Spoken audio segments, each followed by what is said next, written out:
నేను లక్ష్మీ నరసింహస్వామి దేవస్థానం అర్చకుడిని. నేను నా పూర్వీకులు అర్చకత్వం చేసుకొని వస్తున్నాము. మా పూర్వీకుల నుంచి వచ్చిన మా మాన్యం ఏంటంటే కబ్జాకు గురైంది.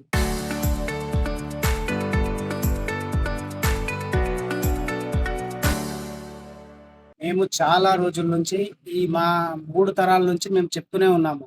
కబ్జా జరుగుతుంది గానీ ఎవరు రెస్పాన్స్ తీసుకోవటం లేదు. మా డాడీ గారు కూడా చెప్పారు.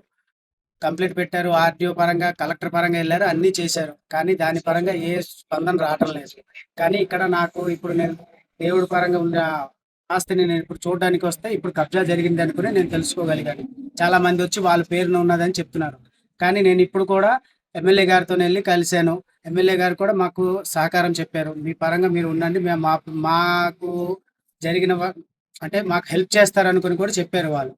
ఓ మీ త్రూగా పూర్వీకుల నుంచి వచ్చింది. ఇప్పటికి కూడా మా ఈ ప్లేసు మా పూర్వీకుల పేరుతోనే వస్తుంది. బాలాజీ బంద అనుకునే పేరు మీద వస్తుంది. అతను నిత్య బ్రహ్మచారి కింద ఉండేవారు.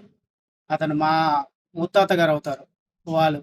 ఆ తర్వాత మేము 6 ఎకరాలు ఆర్టీసీ డిపో కింద ఇచ్చినాము. కానీ ఆ ఆర్టీసీ డిపో కూడా ఎలాగంటే అది డిపో కింద ఇచ్చినారు కానీ దానికి కూడా రెస్పాన్సిబిలిటీ గవర్నమెంట్ ఏంటి తీసుకోవడం లేదు. అది అలాగా శిథిలావస్థలో ఉండేసి అది కూడా డంప్ యార్డ్ చేస్తారు. ఇచ్చాపురంలో మున్సిపాలిటీ డంప్ యార్డ్ చేస్తారు అది. ఆ పక్కన ఉన్న 54 సెంట్ల ఈ భూమి కూడా ఏంటంటే కబ్జాదారుల వల్ల కబ్జా అయిపోతున్నది. ఇది ఇప్పుడు మేము వచ్చి గుడికి ఏదైనా సాయం జరుగుతుంది అనుకుని వచ్చినప్పటికీ లేదు, ఈ భూములన్నీ వాళ్ళ పేరు మీద గవర్నమెంట్ వాళ్ళు ఇచ్చున్నారు అనుకుని వాళ్ళు చెప్తున్నారు. మేము చాలా సార్లు ట్రై చేసాం కానీ మరి దీని పరంగా నాకు న్యాయం జరగటం లేదు. మీ త్రూగా ఈ విలేకరులో త్రూగా నాకు ఏదైనా న్యాయం జరగాలి, న్యాయం చేయాలి, నా గుడికి న్యాయం చేయాలనుకుని మేము కోరుకుంటున్నాము.